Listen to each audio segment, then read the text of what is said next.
the Cannabis Business Coach. Hi, Mike Z here, author of the Cannabis Business Book, and you're listening to the Cannabis Business Coach podcast, where I chat with and coach the highest performing entrepreneurs in the cannabis industry.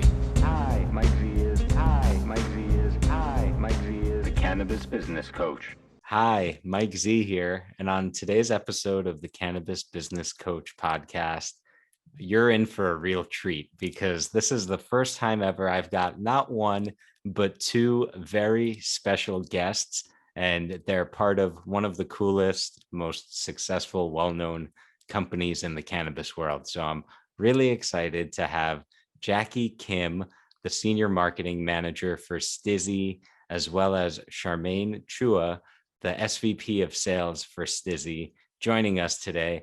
And so, ladies, why don't you go ahead and introduce yourselves and do a little more in-depth intro, and we'll go alphabetical order, starting with Charmaine and then Jackie. Hi guys, Charmaine Chua here. I'm head of sales for STIIIZY.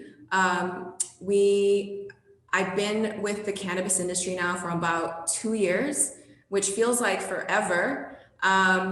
But in dog years, I think it counts for a lot. So learning a lot and excited to be with STIIIZY in this crazy and exciting industry. Jackie? Hi everyone, I'm Jackie. I have been working for STIIIZY since the inception. I've actually been working for the owners for about 9 years now. I oversee the marketing department here at STIIIZY. Amazing. And I guess I'm such a dweeb that I thought it was STIIIZY all this time, and now I'm hearing that it's STIIIZY. That's style and ease, right, Jackie? That's how you guys created it? It is, but you'll catch me saying STIIIZY and STIIIZY. I go back and forth. I think a lot of people don't know that it was originally STIIIZY, but it's no worries. Nice. Awesome. And I actually remember, I think the first time I came across the company must have been, I don't know, must have been 2018 when I was visiting my friends in LA. It must have been 2018, 2017. I think you guys were fairly new then, and they were like, this is the new hot shit. Like, this is it. And I was like, I've never heard of this. And then I tried one of the pens and I was like, all right, yeah. Cool. So anyway, let's start with you, Jackie, since you were there in the early days. Can you just tell the story of either how you got involved with the company or why or how you ended up in the cannabis business? Yeah, so I came from vape industry. The owners had a company in vape. And I remember early 2017, I mean, I've been smoking since I was 14, 15. We would get into brainstorming meetings back at our old job and smoke at the end of the day and get into like creative meetings. And early 2017, my boss had come up and said that he was starting a cannabis company that was going to launch later in that year, and he wanted to transfer me over from that company to STIIIZY. So that's kind of how it started, but I'd like to say I was always part of the cannabis industry because I was, born and raised in SoCal. I started smoking at a very, young age. So it was a really natural transition into the space. And yeah, in many ways, the legalization in California probably saved me. So yeah, that's kind of how I started in cannabis, or the starting story. It was just a group of friends. We had 4 people at the beginning, and we were all crammed into a small little office, and it was really a brand just for our friends in our hometown. So it's been interesting and crazy to see how it's developed. Awesome. And what's the hometown? I'm just curious. Orange County, Fullerton. My bosses are from Cerritos. We're all in the same friend group. Nice. Awesome. I went to, just a quick fun fact about me. I did my undergrad at Claremont. So I believe that's where I got introduced to California weed. And, it was a beautiful, beautiful thing for a New York boy to get to enjoy the Cali weed in California for all those years. And so, Charmaine, I want to ask you, how did you find your way into the cannabis world, and what drew you to it, or how did you get started in the industry? So my story is not as cool as Jackie's. Jackie's just been in the game for so long, and it's so cool to see people like her that pioneered and like trailblazed. For those of us like myself that came after, I worked in corporate America for 15 years, and there just came this like, I don't know, light bulb moment I had where I was just like, you know what? I want to work for an industry that's at the beginning of its life cycle, that's at the start. All signs then and even now pointed to how huge this industry would be. And so I had this amazing opportunity. Jackie's friend circle, who is now, of course, the founders of STIIIZY, brought me in. And I have no regrets and just can't believe I didn't do this sooner. And I think part of the shock, at least for me, was I really, I think, got introduced to cannabis culture in college. So I think I had my experience a little later in life. But I went to Berkeley, which has a huge smoking scene. And I think that's where it kind of like planted the seed. But I just have so much respect for like that OG group that did this well before everyone else did. And it's cool that STIIIZY is full of these OGs. And every now and then they let people like me kind of come in and help out. That's awesome. I want to highlight for anyone listening or watching that you need to honor the folks that paved the way for this industry to be able to exist, because it started with the movement. It started with people risking their lives, risking their freedom to be able to get this plant into your hands, into patients' hands, and to allow for the space to even have the chance to fight for an industry. So if you're coming into this, as most people are, from outside, honor those that came before you, and you need to have that appreciation of how we got to this point. And so, Charmaine, just a quick follow-up question. What were you doing in corporate America before getting into cannabis? I was also leading a sales organization as well. So sales, I think, is in my DNA. I was in the CPG industry prior to this and in regulated products. So that transition for me felt very natural because I was already working in products that were highly regulated. And you know, that corporate social responsibility was already a thing. So that just, it felt good to come here. And this industry is way cooler. I love that. This is what I tell people. I'm going to make my shameless plug of the day right now for my book, The Cannabis Business Book, which is available on Amazon. If you want to get into this industry, take the skills and experience that you already have and find someone who needs people with that set of skills, or, you know, someone who you can bring value to. And so that sounds like that's what you did, Charmaine. And so, you know, just to zoom out a bit, I want to talk a little about STIIIZY and the growth that's happened. And I'm wondering if either of you can provide just like a high level overview of maybe some data of where you guys are right now. You know, if I'm not mistaken, I think I saw recently that you're the #1 brand for vape pens. You basically own the category in California. No big deal, right? So, but I would love to hear from you kind of the official story of what STIIIZY is today. Jackie, do you want to take this one or should I? I'll let you take this one. Okay. One of the coolest experiences in my career was joining STIIIZY about 2 years ago. I think BDSA ranked us around 33 at the time. And to your point, BDSA and Headset and other, data companies have now ranked us as #1 in California. And my goodness, has this been a ride. For any of you that are in cannabis, you know that each day, each second, there is something, and I mean something. And I would tell you that I think this rise for us, if you will, there was a lot of blood, sweat, and tears, but I've never met a group more committed and more just adamant that we were going to win and do it the right way and stay true to the culture. And so speaking of, I think this is a good moment to really give props to my sister, Jackie, because Jackie helped build the brand and the marketing from the beginning, right? She understood the consumer and she built a way to make sure that we connected with them. My sales team could not have gotten to the level we had, or we reached, if Jackie and her team didn't do what they did for us to connect with that consumer. And her marketing campaigns and all the things that she's done help set my team then up for me really to be able to build the sales infrastructure to support the demand she was bringing in for us.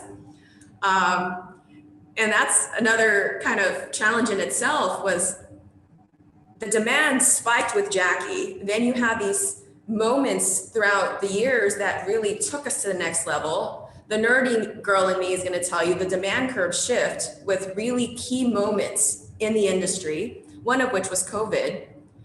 And I think a lot of companies, once that spike hit, didn't know how to navigate. But Jackie, myself, and all the other department heads, I mean, you're talking late hours, tears, holy crap, what are we gonna do? And we just grinded. We grinded hard. And I don't know if there was any other magic to it other than we weren't gonna be shut down. We weren't gonna let this get the best of us. And so we rolled with it. We scaled fast, long hours, extra hours. And then we got here. And now I think I'll tell you, it's even more daunting, because how do we stay at this level, right? But you know what? I think I'm working with a lot of people that are super dedicated, super smart, and have been in the game for a really long time. And I think that's part of our competitive advantage that led us to this point. Awesome. Let me just reflect something I heard there, which is, you know, a lot of people come into this space or into business in general, even beyond cannabis, and they want that rapid growth. They want to scale, to go big, to get there quickly. However, once it actually happens, it's incredibly challenging, to your point, to actually accommodate that growth and be able to service that extra demand and to be able to scale without breaking. And then to your other point, once you get there, it's actually even more pressure. Oh shit, now we have so much to lose. Now we're number one. How do you stay number one? And you have to have that healthy paranoia in a way to defend that position. And everyone thinks they want that spot, but very few can actually take that spot and deal with the pressure and the intensity. And, you know, I'm reminded of the old saying, heavy is the head that wears the crown, because you have all that pressure to remain number one, and everyone wants your spot, and that's not a great place to be either. So just for the folks at home, you know, to know that success is hard too. That being said, I want to ask Jackie about building that brand, and what were some of those innovative things that you did along the way to really stand out and differentiate and connect with the cannabis world in a way that people wanted to have your products, that people wanted to be loyal to the brand and be part of what you were building? Yeah, so I guess just building off of what Charmaine said, I'm 27 now. I was 23 when STIIIZY launched, so really young. I think the first couple years of STIIIZY, it was just about sacrifice. I had to sacrifice a lot of time and energy to get to where we are today. And, you know, we came in as underdogs at that point in 2017. There were very well-known brands like Brass Knuckles and Heavy Hitters and, you know, all the OG brands. So coming in, it was really difficult to win the hearts and minds of people. And now that we've obtained this #1 spot, I think it's just about how do we stay in this spot. Any advice I could give is just to prepare to be overwhelmed, confused, and frustrated. Being #1, that's what it comes with. But at the same time, you know, this whole journey has been really fun, a lot of learning and growing, and just being able to shift and maneuver at any point has been the biggest, I think, hurdle. Gotcha. And wow, I'm jealous of you, Jackie, because I wish I was 27 and Me too. and in the position of having built one of the most successful cannabis brands in California. That would be a great place to be at 27. So kudos to you on that. Yeah. As far as speaking to our consumers, I think it was really, second nature because I'm a heavy stoner and all of the owners are. So it was really easy to connect with, the industry and the consumers early on. I get that. What has allowed me to connect with my audience as well is the fact that I love weed. One thing I know about STIIIZY is some of your stores are like straight up art museums, but not like the old stodgy ones, but they're like beautiful, very modern galleries, like elegant, like just gorgeous from what I've seen. And so that's one of the unique things that you've done along the years to kind of stand out or differentiate yourself. But I'm curious if there's anything that you're particularly proud of that you're like, yeah, we crushed it with that. Yeah, I think the biggest thing for planning. Oh, I'm so sorry, Charmaine. Oh, no. Go ahead, Jackie. Okay.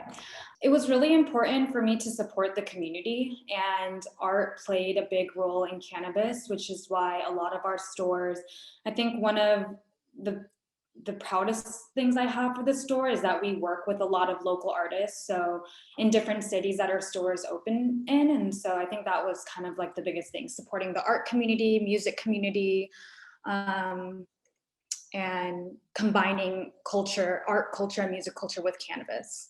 And why was that so important for you? Or what about that is so meaningful for you?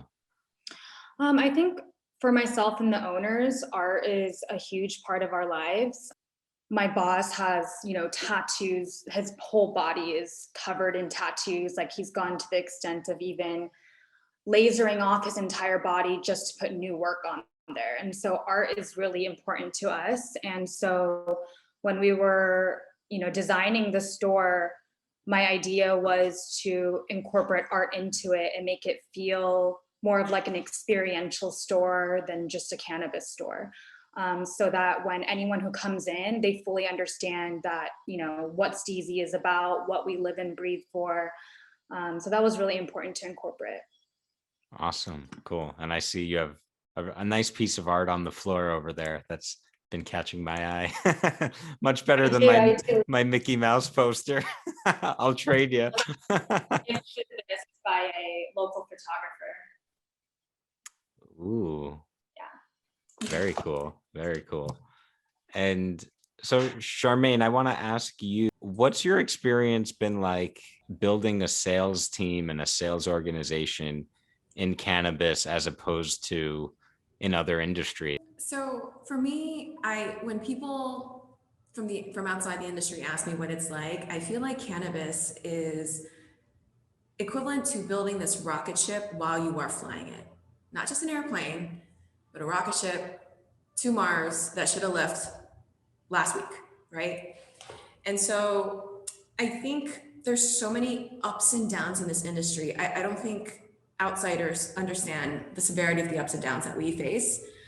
And so for me, I feel like building my sales team really required that I help them have the stamina and the resilience to keep up, right? And again, to Jackie's point, we're LA based, we have LA roots, that Kobe mentality is like deep in us, and it's like this sprint and this marathon, because you gotta keep running. You cannot stop. It's you gotta keep going, but you also can't like do this even pace. You gotta go, right? Because to my earlier point, everyone is coming for your spot. And so I think my sales team, the building of the infrastructure and like training, it's not that different, I would say, than how other brands or companies have built their salespeople. But I would say maybe the one unique thing that we do differently here is like conditioning, just resilience and honoring that grind.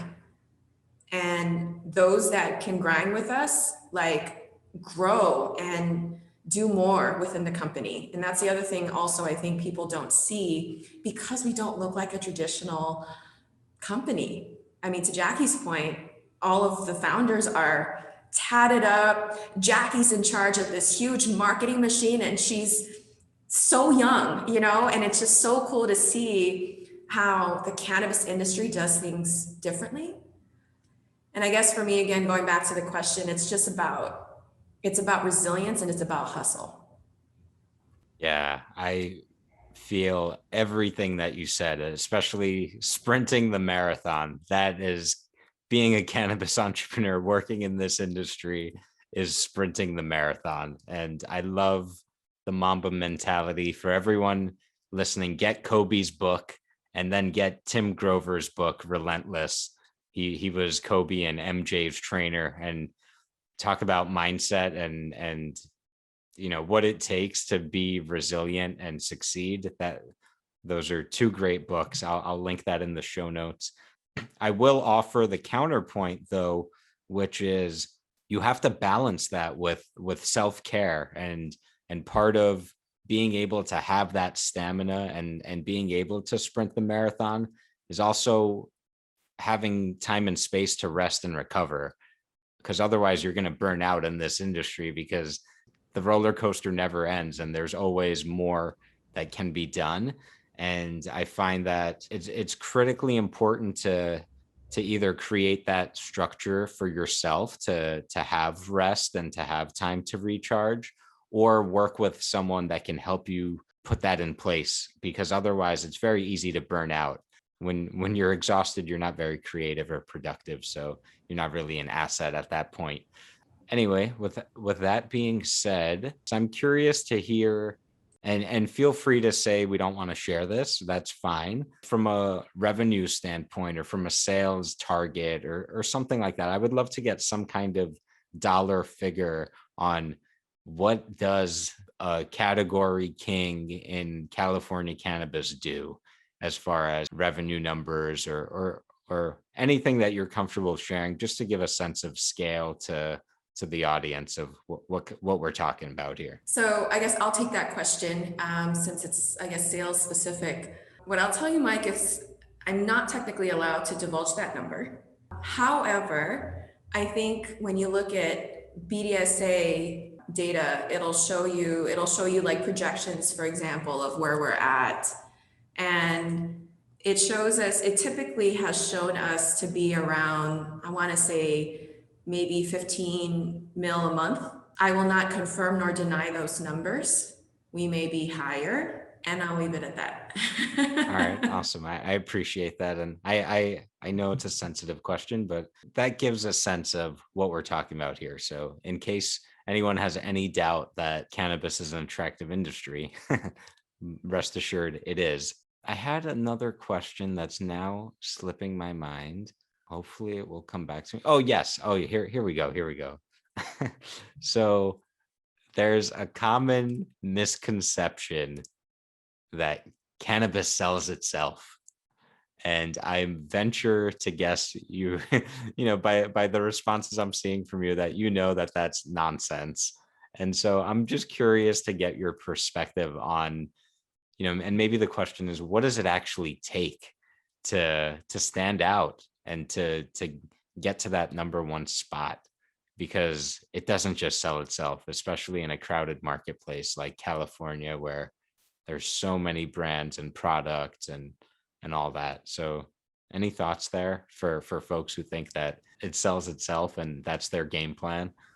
Before I answer, I think we should let Jackie speak on this one, because she is the marketing machine behind this. And then I can tell you all the not as cool stuff I do after. Yeah, I think it's really important to understand the consumers and the cannabis industry. Kind of going back to what you said in the beginning, it's really putting respect on, you know, the culture and industry before we went legal. And if you don't really understand that, I don't think you can be successful in this space. So if you don't put in the time and energy and research to understand that, I think that's probably the biggest thing. So like Jackie and her team's understanding of the consumer group and being able to connect with them. And it's beyond social media, right? It's in other ways that she connects with influencers and just in-person type of experiences. I mean, you heard earlier, we talked about that experience we wanted to give in our retail locations, right? Fast forward to sales, let's point out that one of the most challenging parts about the cannabis industry is a lack of banking. You have 280E, you have all of these challenges against us. So I'll tell you, it's just difficult to sell in that kind of environment. And what I'd say is we had to figure out a way to ensure that commerce could take place. I know this sounds really ridiculous, but that was something we thought about. And then of course, ultimately trying to cut through the noise because there are so many brands. And one of the ways we do that is my group, or rather my department, is really good about connecting with the trade and understanding buyers, understanding shops, what the shops want to do, because each shop is different. You know, you're not in this normal world where you have all of your major retail outlets and, you know, you got your 7-Elevens and your Safeways. Like, it's not quite there yet. You just have to adjust accordingly to the fact that the trade for cannabis looks really, really different, and making sure that you have their back. So that, combined with all of what Jackie's team does, is an everyday thing we do to make sure that we're selling our products. Got it. And to shift gears a bit, I know that corporate social responsibility, community reinvestment, or equity, you know, whatever you want to call it, I know that's a big part of STIIIZY's culture and DNA. And so I wanted to just speak a little about that, because something that I preach all the time, especially in the book, the whole point of the book basically is that you have to do that stuff. If that's not part of your DNA or your reason for existing as a cannabis business, you're already setting yourself up for failure. That's just my 2 cents, but I'm curious to hear from the two of you, what are some ways that STIIIZY is involved in the community and giving back? So on a personal level, I'll have to say, you know, I started the STIIIZY Instagram account page with 0 followers back in 2017, and we're almost at 500,000 now. And last year, when the whole BLM movement was coming, you know, I was sitting at home during COVID, and I'm sitting logged into this platform with almost 500,000 followers, and I wanted to utilize that platform for more than just cannabis. And so it's really important for me and the company, I think, to support the community and also support, you know, nonprofit organizations that are dedicated to helping the cause.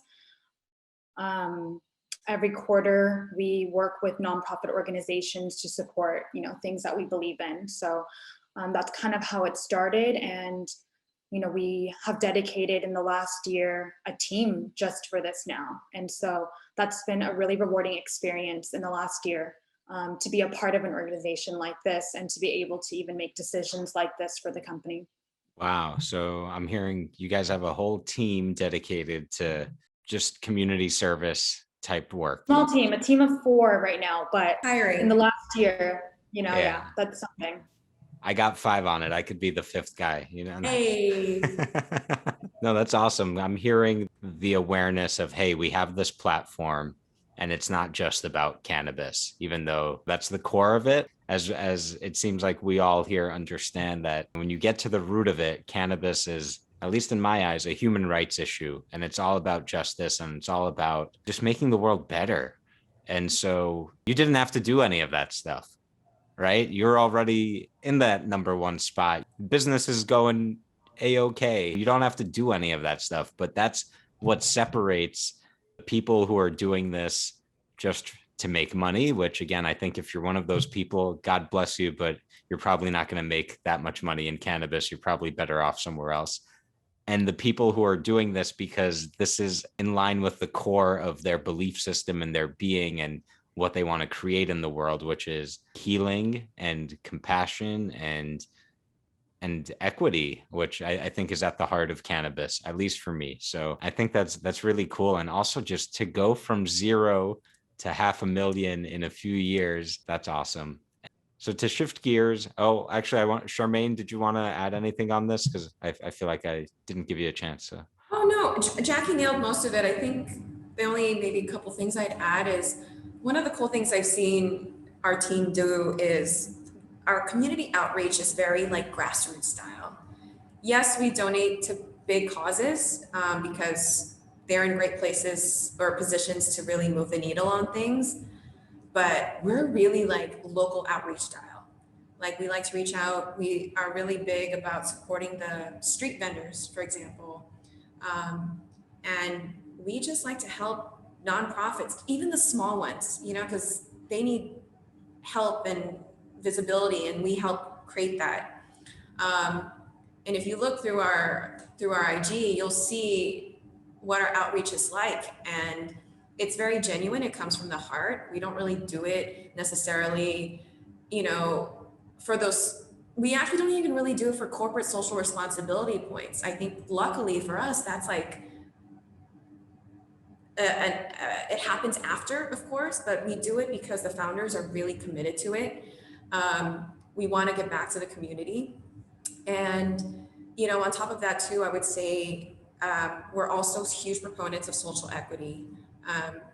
You know, at least 2 of our retail locations are because of social equity partners. The first one is with Cindy De La Vega. She's the first Latina equity partner and dispensary operator, I believe, in San Francisco. And then you have, of course, Kareem Mayfield, a former welterweight boxing champion who, you know, grew up in like tough parts of San Francisco. And now we're working with him to build his store. And I would tell you that that's not stopping there.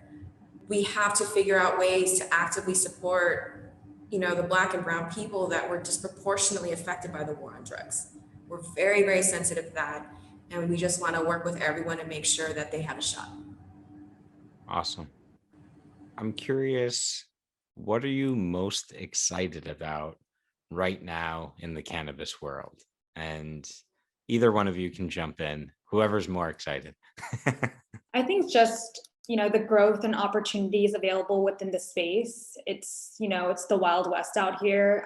I'm sure you guys have been hearing that, but we're building a new industry from scratch. So it's really, really exciting to be at the forefront of all of this. And just tying back to what Charmaine just mentioned, you know, the possibility that we can eradicate criminal records and address racial injustices produced by war on drugs. And on top of that, you know, creating countless new jobs for everyone. I think it's really exciting to be in this space. I love Jackie's answer, so I'm gonna copy hers. Selfishly, from a sales perspective, wait till you see what we have in store, what our R&D is pulling up. And at STIIIZY, we don't mess around with quality, and like, we're all about that. So just wait till you see what we're about, you know, what we're gonna drop in the near future. I think I'm also really excited about our expansion plans. A lot of people know that the best weed comes from California. And while, of course, because of laws, we can't do interstate commerce just yet, STIIIZY does have that special sauce. We know how to like produce and manufacture, and we know how to do these things, right? So I'd say market expansion to other states is super exciting. And let's not forget the fact that federal legalization might just happen. And when it does, if it does, when or whenever, Jackie and I are going to be ready. Nice. I love that. Well, I'm excited for STIIIZY to come to New York. When that starts happening, please give me a call. For sure.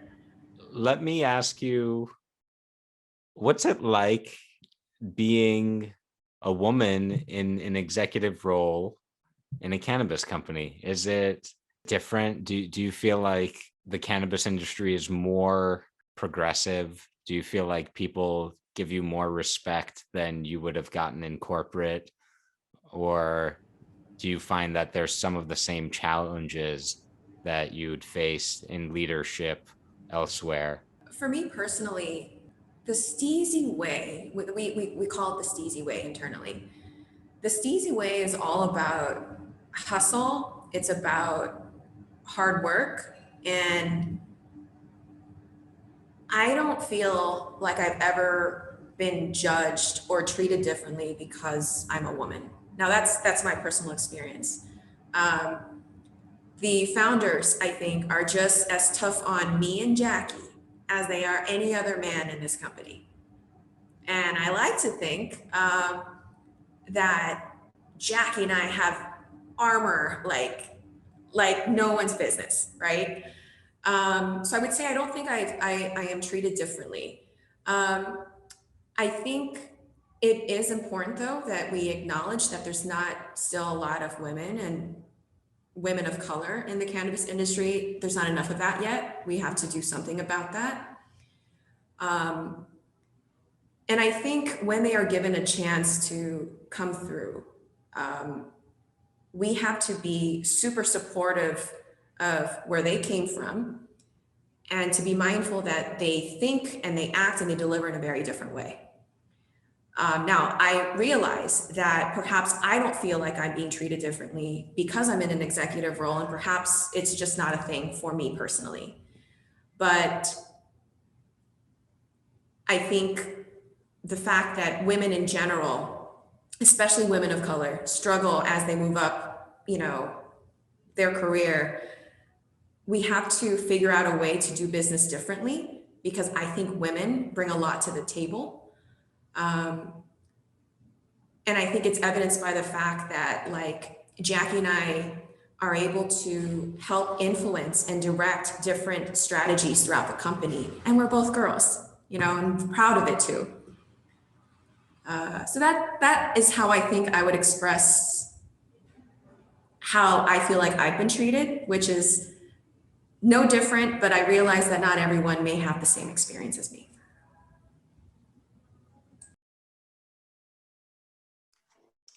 Yeah, I think building off Charmaine, it's kind of like a typical boys club, I think, where women are visible for sure.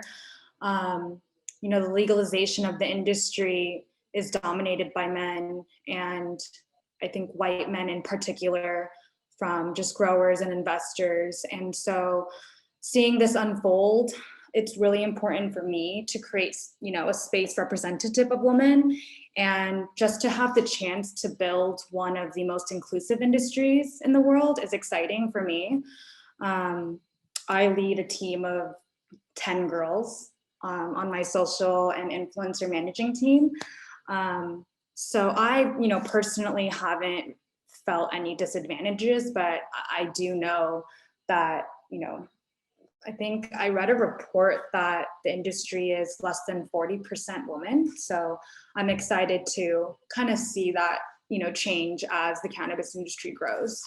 I just want to highlight that here we have one of the most successful cannabis brands in the world, and there's women in executive roles. And without these women, I don't think this brand would be where it is today.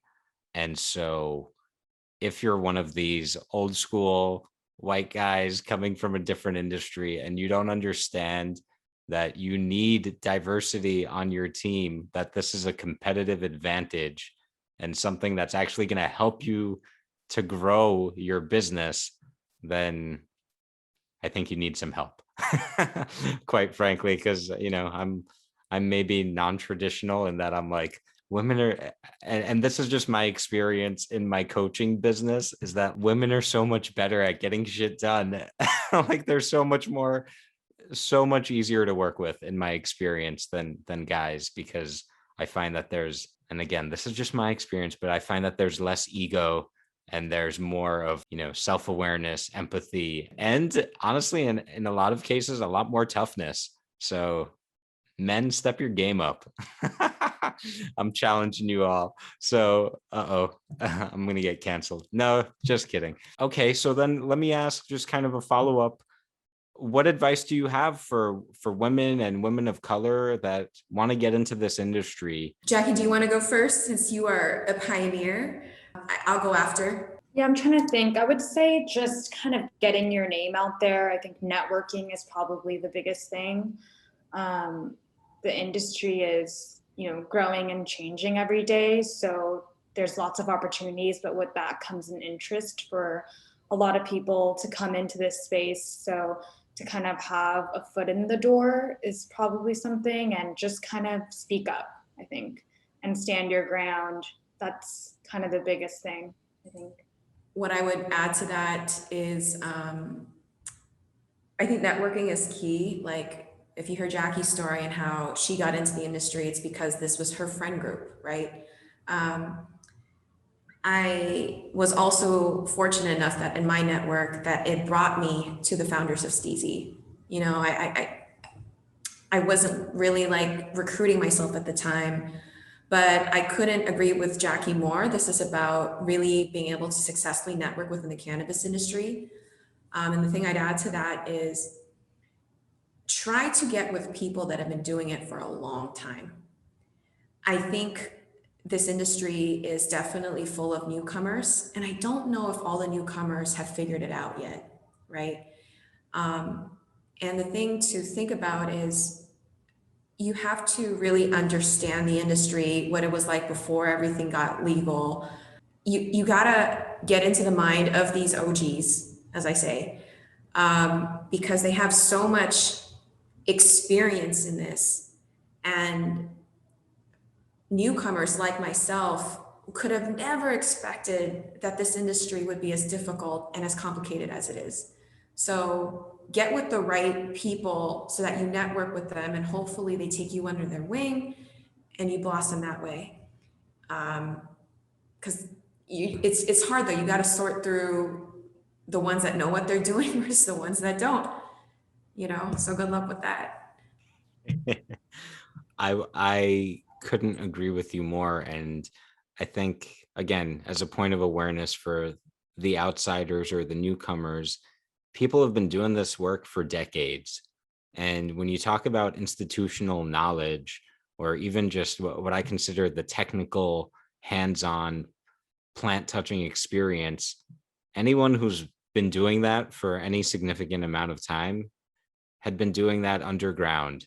And so there's a certain culture, there's a certain way of operating, there's a certain code that those people had to adhere to be successful.